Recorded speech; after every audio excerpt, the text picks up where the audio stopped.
Welcome to the Web3 Enabler Real World Podcast. I'm here with Rebecca Kaplan, UX and marketing expert.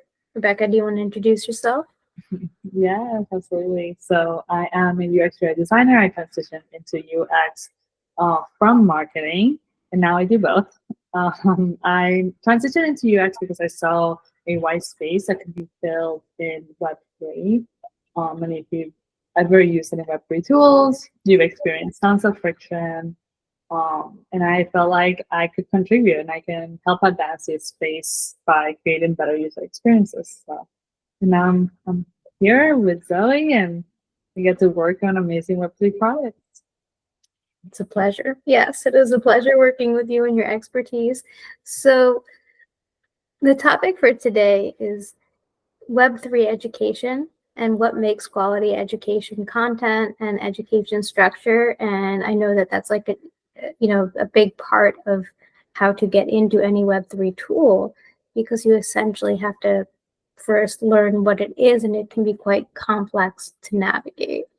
So that said, what are some of your favorite Web3 learning experiences and why? Yeah, absolutely. A long time ago, I used Rabbit Hole. I don't know if you've heard of it, but it's really cool. And it's kind of a learn by doing kind of scenario, which is pretty cool. I'm currently going through the Stellar Quest. And, they're kind of Rabbit Hole's got a similar thing where you're kind of like gamified completing these little quests, and that's how you learn, which is pretty cool. And then there's a really amazing program called Shify. Everyone should check it out.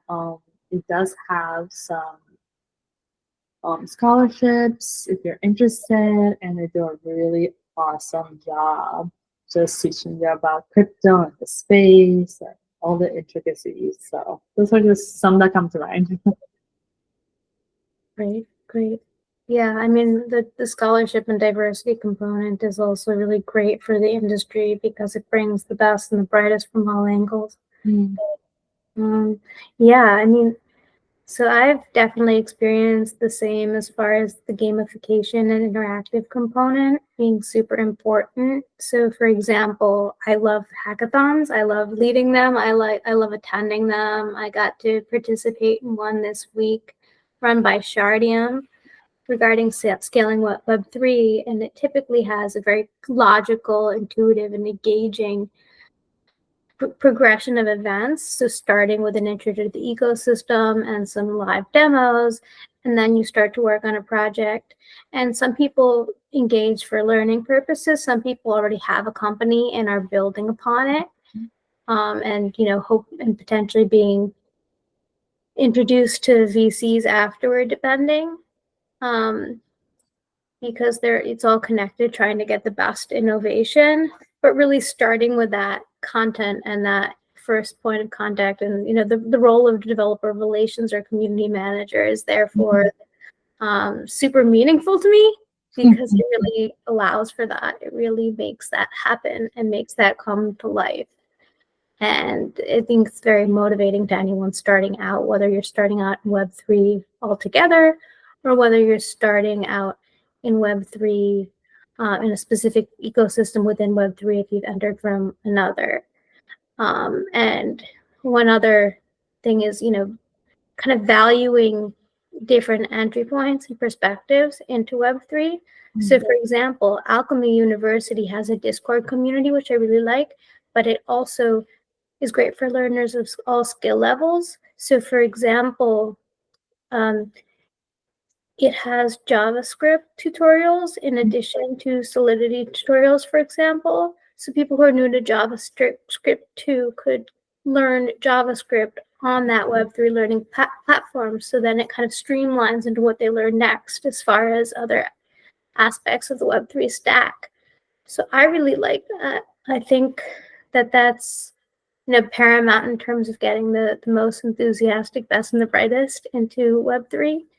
And so I'm all about that and the gamification components. And hackathons, right? They're amazing. I love hackathons too. I've participated in quite a few. The idea of learning by doing is amazing. That's how I love to learn, and that's kind of like the mentality around Sprintfolio, which is a career accelerator. So if you're a designer and you want to break into emerging tech like AI and Web3, you come to Sprintfolio and you work on a real project and you learn by doing. So, and I think when you're doing that, when you're like applying like theoretical things in real life to real company, real projects, your learning just gets exponentially better. Your ability to like understand the real problems that the industry is trying to work in has just becomes exponentially better. So love hackathons for that reason. And then you're working alongside people who are excited. And the innovation that happens at hackathons, it's amazing. It's really, really, really cool.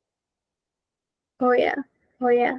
It's really great. I'm just glad to see more of them from all parts of the Web3 ecosystem. And what's your experience as an educator and also as a UX expert as far as the use of AI, for example, in this for interactivity? So I am really, really interested in the intersection of AI and blockchain. I think that AI can make blockchain smarter,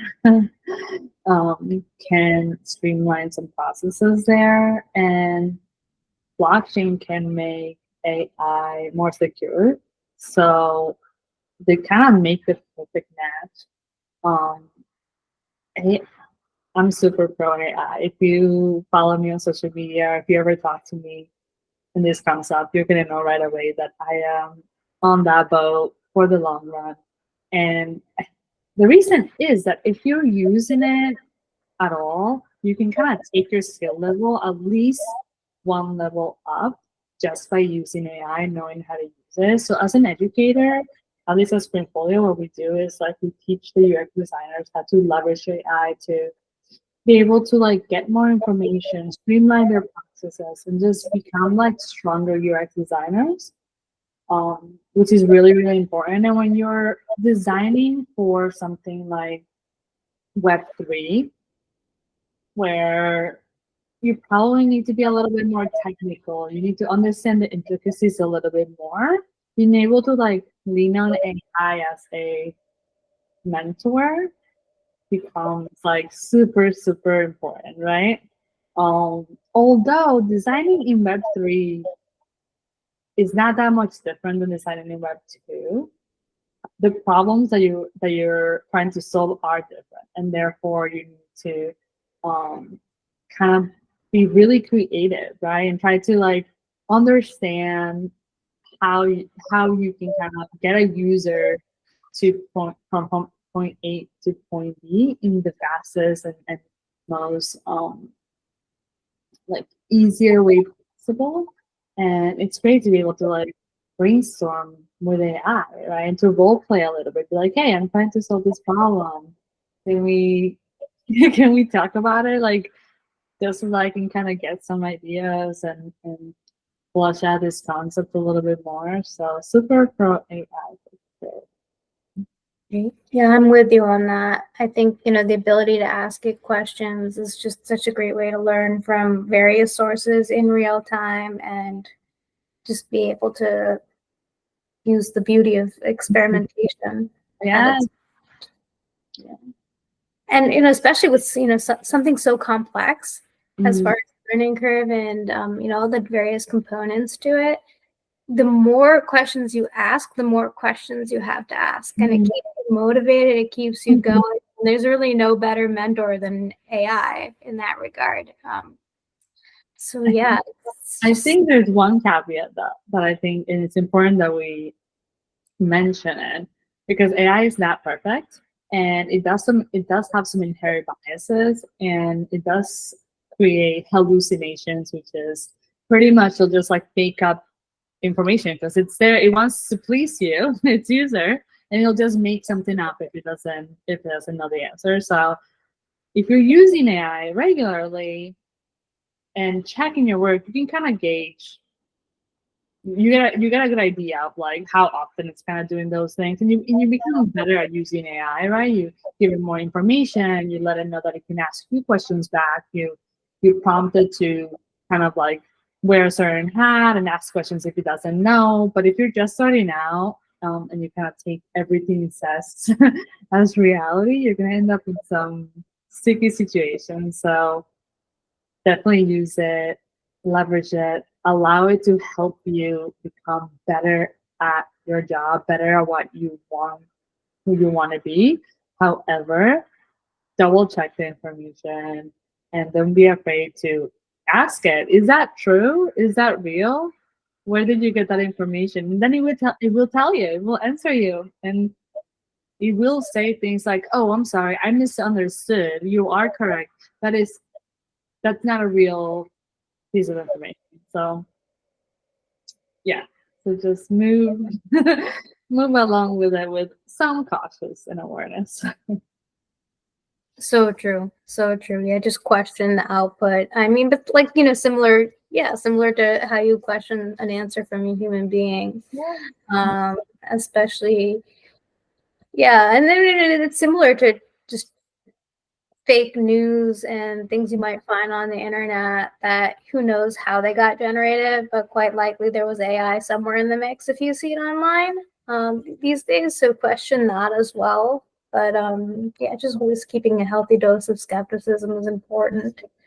But yeah, I mean, it goes back to, ultimately goes back to the questioning that makes anything learning wise, innovating, super fascinating and engaging. Right? Absolutely. So if you have one piece of, one kind of key takeaway for people starting out in Web3, what would you say? If you're brand new to Web3, and you just kind of want to dip your toes a little bit, I think start by finding like some people you really like, some people on social media you can follow and kind of like listen to the things that they're saying and stuff. Educate yourself, but don't go too much in the weeds as to the technology. Unless you're a super technical person, then amazing, go for it. If you're like my mother or like an average person that's just like it's curious, you want to learn, but don't get too in the weeds because it can be overwhelming. It can be discouraging. Instead, find communities on social media or Slack or Discord that you can join and kind of like talk to people about the space, and how like the topics that you're interested in, like those kind of things. That would be my advice to start.